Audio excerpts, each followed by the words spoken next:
সদস্যপদ বাতিল হওয়ার আগেই সংসদে যোগ দেওয়ার কথা ভাবছে বিএনপি। দুপুরে 7ই নভেম্বর উপলক্ষে ন্যাশনাল আওয়ামী পার্টির ন্যাপ আয়োজিত আলোচনা সভা শেষে সাংবাদিকদের প্রশ্নের জবাবে একথা জানান বিরোধী দলীয় চিফ হুইপ জয়নুল আবদিন ফারুক।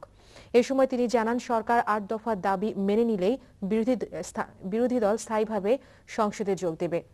প্রয়োজনে বিরোধী দল সরকারকে জাতীয় ইস্যুতে সহযোগিতা করবে বলেও জানান বিরোধী দলীয় চিফ হুইপ।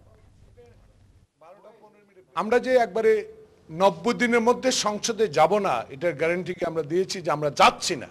আমরা বলছি যে ক্ষীণ হয়ে আছে।